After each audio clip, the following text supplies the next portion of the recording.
So the next question here, following up from this, is well, is there a key or is there a secret to happiness? There are so many books out there that say there is, right? And they have it, and they want to sell it to you. And I respect that. That's fine. I would say no, there's not. I don't think there's a key. I don't think there's a secret to happiness.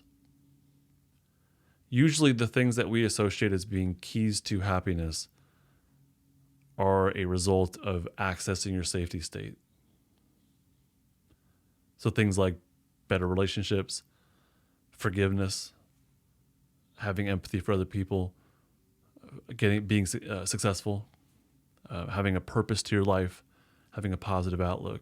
And the stuff that Kayla had read off earlier, all of these come from primarily having an access to and being grounded in your polyvagal state of safety.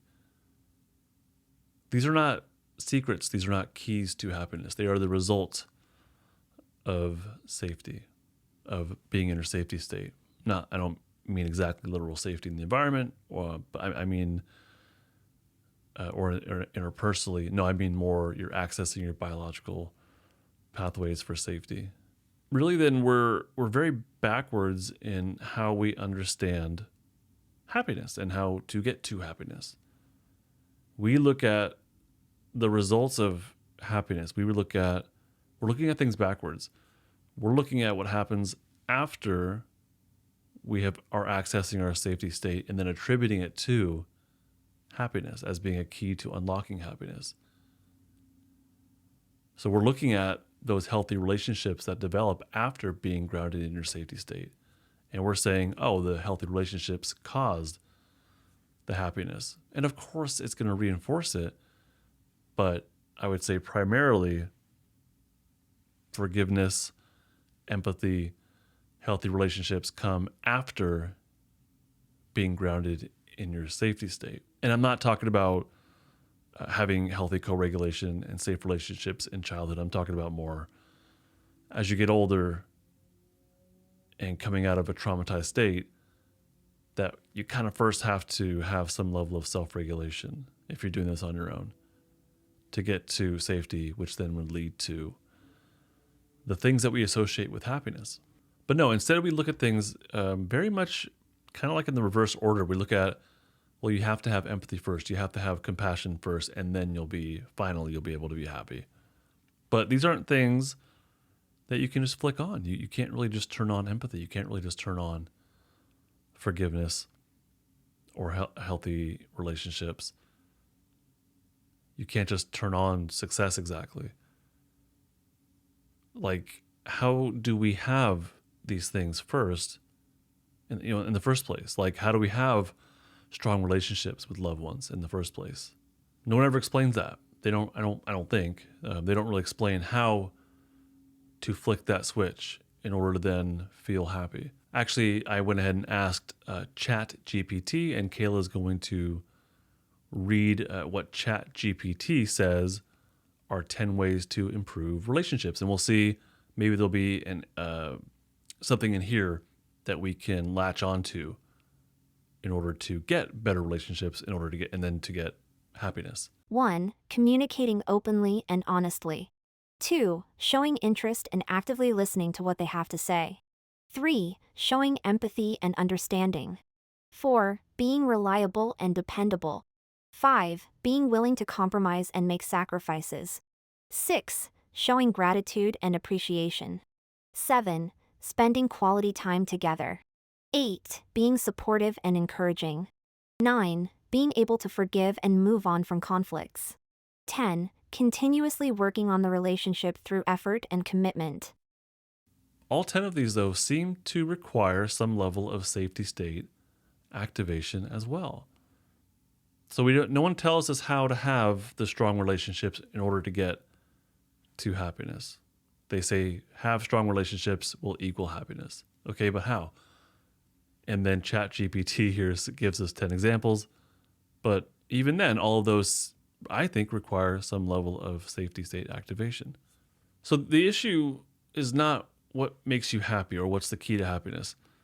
The issue for our purposes becomes what first brings you to safety so that you can then be able to do the things that will lead to happiness. So what brings you to safety to be able to have the open and honest communication necessary to have the strong relationships with loved ones that will help you to feel happy. It's not simply how do you get better relationships to feel happy. It's what brings you to safety and opens you up to connection in order to do the things like having healthy communication, to have stronger relationships. Or what as another example, what helps ground you in safety, which then allows you to have a stronger anchoring maybe in your values and your healthier boundaries in order to have more empathy and connect with people and build stronger relationships, which will then help you to reinforce or to feel happiness.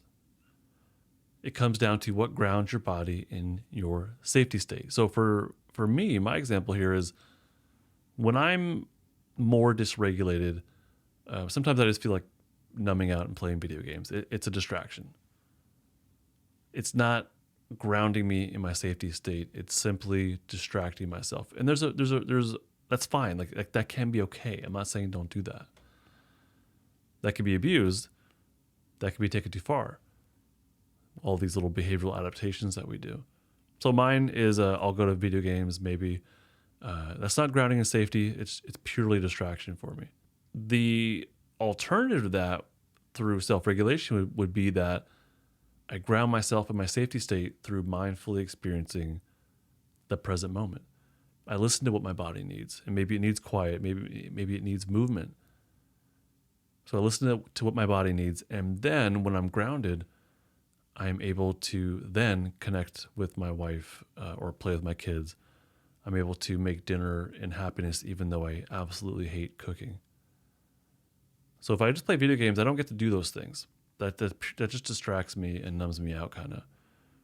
But when I ground myself through mindfully experiencing my present moment, then I can do the things like connecting with my family, or maybe even like mindfully experiencing the scents and flavors and smells of making dinner. So I have to ground myself in safety first, and then I'm able to do the things that bring me feelings of happiness.